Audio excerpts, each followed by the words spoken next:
ex-MLC, very powerful speaker and leader, Shri Buddha Venkana గారిని మాట్లాడవలసిందిగా request చేస్తున్నాను. అందరికీ నమస్కారం. కృష్ణ గారు అనగానే ఒక మోసగాళ్ళకు మోసగాడు, ఒక అల్లూరి సీతారామరాజు, మళ్ళీ ఆ రెండు చిత్రాలకు భిన్నంగా పాడి పంటలు పంచికట్టుకొని తర్వాత సింహాసనం లాంటి సినిమాల్లో అభిమానుల్ని ఉర్రేతులోగించారు. ఈ అన్నిటికంటే అశ్విని దత్ గారు తీసినటువంటి అగ్నిపర్వతం, కృష్ణ గారి పేరు చెబితేనే అగ్నిపర్వతం అనగానే ఒక రోమాలు నెక్కబడిచేలాగా ఉంటుంది ఆ సినిమా.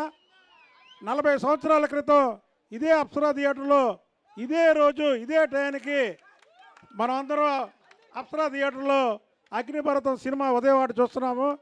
మరి ఆ రోజు ఈరోజు 40 సంవత్సరాల తర్వాత వాళ్ళ మనవడు కృష్ణ గారు, బోసు గారు నేను కూర్చున్నప్పుడు ఆయన ఆశయం ఒకటే, జయకృష్ణని సూపర్ స్టార్ చేయాలి, జయకృష్ణని నా అంతటి వాడిని, మహేష్ బాబు అంతటి వాడిని చేయాలని ప్రతిసారి మాతో అనేవాడు.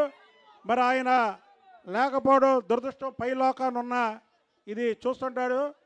కృష్ణ గారి అభిమానులు, మహేష్ బాబు గారి అభిమానులు అందరూ కూడా జయకృష్ణ గారిని ఆస్వాదించడమే కాకుండా మనం పూర్తి సపోర్టు. కృష్ణ గారు 350 సినిమాలు చేశారు, కానీ కృష్ణ గారి పేరు ముందు జయకృష్ణ పెట్టుకున్నాడు కాబట్టి జయకృష్ణ 500 సినిమాలు చేయాలని, అలాగే మా సోదరుడు చిన్ని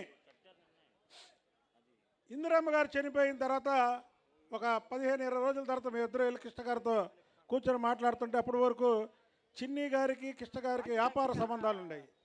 ఈయన ఎంపీగా పోటీ చేస్తున్నాడని తెలియదు. నేనే చెప్పా, సార్ నెక్స్ట్ విజయవాడ ఎంపీ తప్పకుండా గెలుస్తా ఉన్నాడు. ఒకే ఒక మాట అన్న, 15 రోజులకి కృష్ణ గారు లేరు. మరి కృష్ణ గారి ఆశీస్సులతో ఈయన కూడా పార్లమెంట్ మెంబర్ అయ్యారు.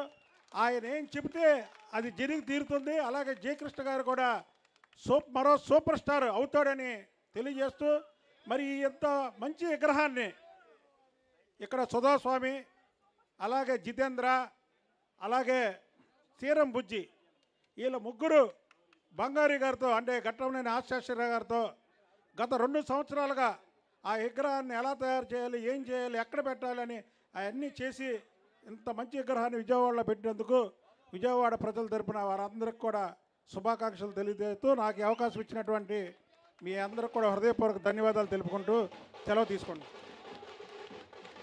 Now I request విజయవాడ తూర్పు ఎమ్మెల్యే గారు శ్రీ గద్దె రామ్మోహన్ రావు గారిని మాట్లాడవలసిందిగా రిక్వెస్ట్ చేస్తున్నాను. మీ అందరి కర్తాల ధ్వనుల మధ్య వారికి